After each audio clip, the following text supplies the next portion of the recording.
Hey everyone, this is Lucas Schwegendiek. Today I want to talk to you about keeping a schedule and the kind of misconceptions that come along with that tip.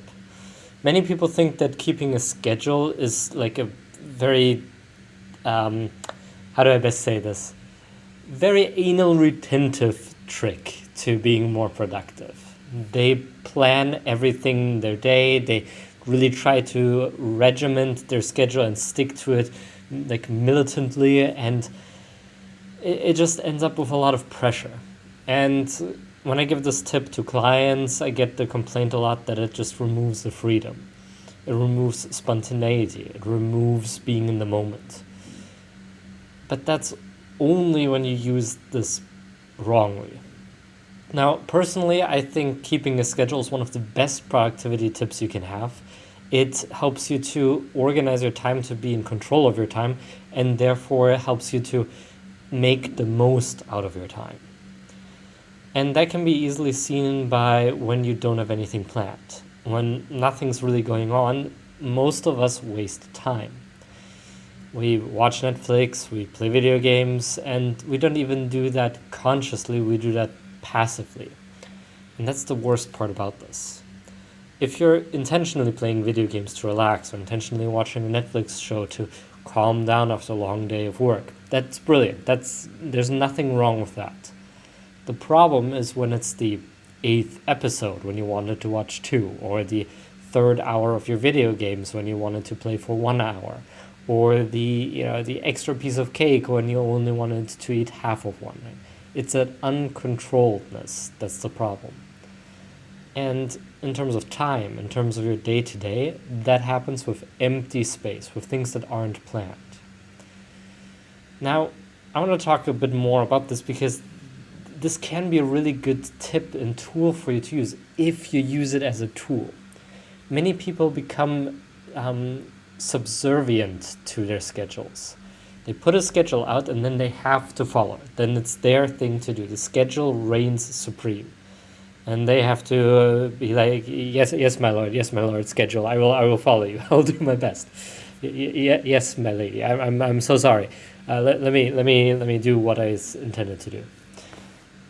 And that's just not the way to do it. A schedule is a tool. It's your tool to use, which means if you don't make it, or if things go off the charts, if stuff gets in the way like life usually does, that's not a bad thing. Then you just go back into the schedule, you readjust a couple of things because it's just a tool to help you get more fulfilled day. And that's the other part of this. Please do not just schedule productive things. It drives me crazy when people say like, keeping a schedule is too regimented. But you're the one creating the schedule. You're the one putting all of the stuff down.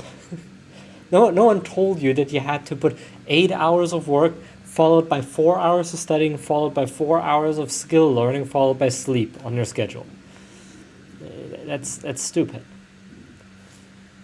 The way I'm advocating for schedules is to have stuff in there that balances you out. Have a movie night planned in your schedule. Have some video games planned in there. Have fun activities planned. Have going for a walk planned in there. Have browsing Twitter on your schedule. If those are the things that you enjoy doing or that calm you down or that are part of your routine, then put those down on paper.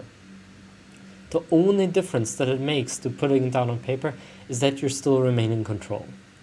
You don't passively fall into more and more stuff, which you usually end up regretting later anyway. You're taking more conscious control over your schedule. You're saying, this is how I want to spend my day today. And some of those things are going to be productive, and they should be. And some of them aren't. And not everything in your schedule should be productive. Most people make the mistake that when they start with something like a schedule, or when they make commitments to themselves of any kind, whether it's New Year's resolutions or goals or dreams or whatever it is, that they go too hard. They try to put too much on their plate, and then they don't make it. I'd rather have you start a schedule with 1 or 2 productive things and the rest just be fun things, than to try to squeeze in 20 productive things, half-assing all of them and ending up not doing anything. or end up regretting it all in the end. So, when you keep a schedule, there's a couple things to keep in mind. First of all, at least schedule every hour. If you can, try to schedule 30-minute blocks. And if you're really motivated, you can be like Grant Cardone and schedule 15-minute time blocks. But that's very extreme and usually not something that many people can commit to right away. For now, start with an hour. Be specific. That's step number 2. Be specific about what you put in there. Saying studying or working or being productive, you won't be able to hold yourself accountable to any of those. What does that mean? What does studying mean? Does that mean you look at 5 note cards in an hour? Does that mean you read 1 page of your book? What does being productive mean or working mean? Does that mean answering 2 emails? Be specific about what it is that you intend to do. For instance, in this hour, I want to finish all of my emails, and then parentheses, 20 emails.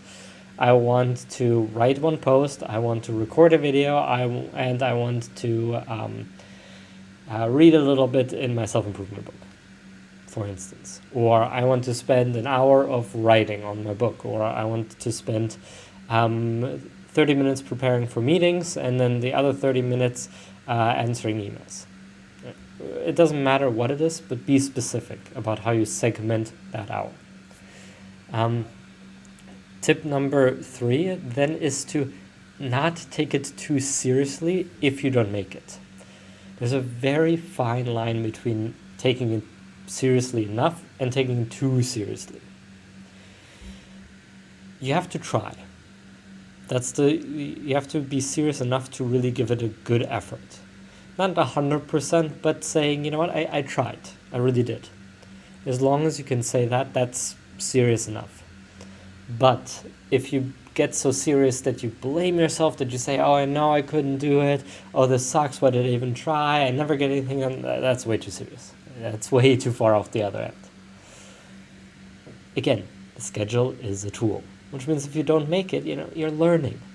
You're just starting to use this tool, at least in this way. You're not perfect, and no one expects perfection of you, other than maybe you. Take a breath. Just start. Do whatever you can. Make sure that you try as hard as you can, but leave it there. Don't blame yourself for not being perfect or doing everything you intended to do. If you didn't intend to do it, change it. And that's step number 4. If anything goes wrong, or when life comes in a way, or when stuff happens, adjust your schedule right away. Don't wait, don't try to make up for it, don't try to, catch up, don't do anything of that. Go in, cross out what needs to be crossed out, rethink how you're going to approach the rest of your day or the rest of your week if you plan, and then plan that day anew starting now, given this new information. Maybe you just have to switch 2 things around. Maybe you have to cross 1 thing off the list. Whatever you need to do so that it remains a full schedule and that you remain in control. Because if you fall behind and then try to catch up, you're going to be out of control already. You're going to feel terrible about it. You're not going to be using the calendar. The schedule is going to be using you. Again, we want to avoid that at all costs. And then I suppose this is tip number 4.5, because it's just a bonus tip, is to plan at least 24 hours in advance. So do not plan tomorrow today. Plan the day in 2 days' time today. Tomorrow should have been planned yesterday. And the reason for that is because you feel less pressure with that. Imagine you plan an 8-hour work or study session for tomorrow. That already sounds like a lot. And it sounds so immediate. And you're already not going to look forward to it. But when it's in 2 days' time, not tomorrow but the day after, it removes some of that pressure. This is not happening tomorrow. You still have an entire day in between there. You still have an entire day to readjust the schedule. You still have an entire day to think about it. And that makes you feel a little better. And also, if you miss the schedule, for example, if you miss scheduling today, you'll still have tomorrow planned, because you planned tomorrow yesterday. I hope that makes sense. And then there was one more thing I wanted to say on that note. Right. And tip number 5 is once the day starts, the schedule you stop adjusting the schedule unless you have to, meaning unless something gets in the way. But you try to follow it, even if it doesn't make that much sense to you anymore, because you want to stay committed to it. If you don't stay committed to what you said you would do, the problem that creates is that you will always readjust it, mainly to make it easier to yourself. And that starts you off in this really bad cycle of basically procrastination. So you're more than welcome to still adjust it the day before. You're still more than welcome to adjust it when something happens. But other than that, try to give it an honest shot. Try to stick to it as best as you can without being too serious about it. And tip number 6, remember that this schedule should create a fulfilling day. It should encompass everything you need to have a good or even a great day, if you can schedule it that way. That just takes a little bit of practice. Meaning, you want to have a balance of fun things, family things, productive things, maybe physical things in there as well.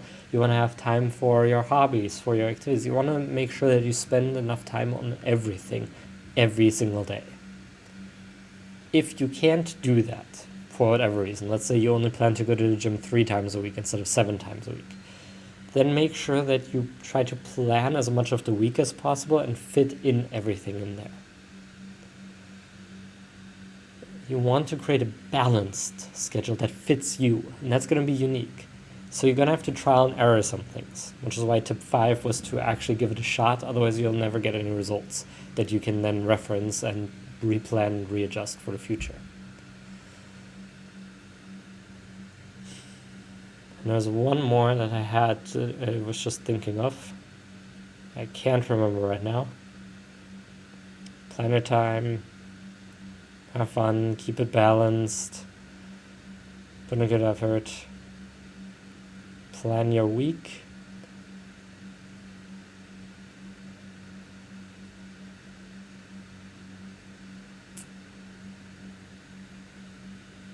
If I remember it, I'll put it in the comments or in the description below.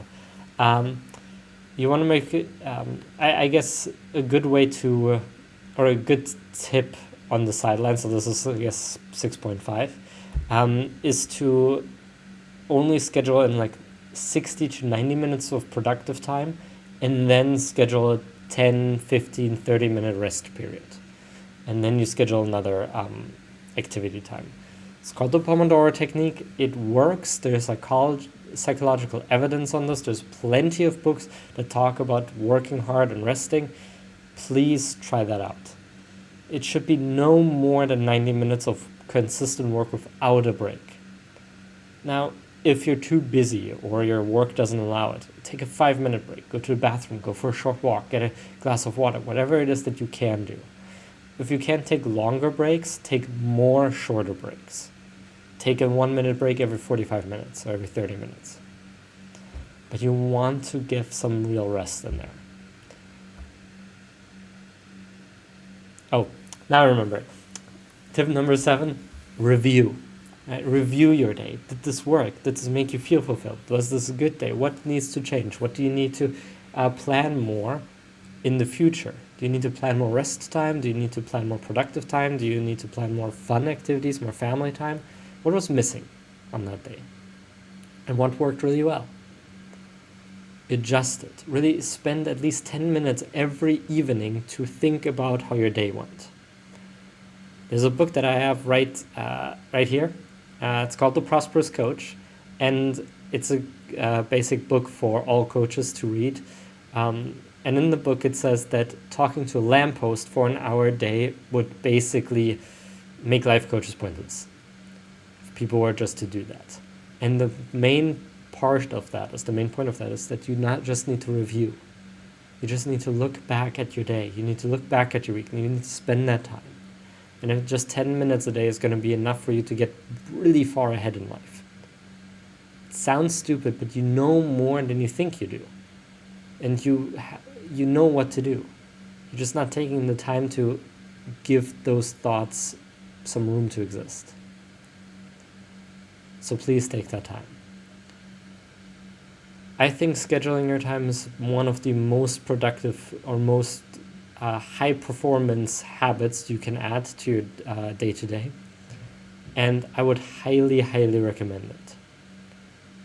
If you're not doing it, please start trying it right now. And just for 30 days and just plan your day. Grab a schedule, grab a calendar, try it out. If you don't have a schedule, just do a simple spreadsheet. From the moment you wake up to the moment you go to bed, what do you want your day to look like? And then do your best to make it a reality.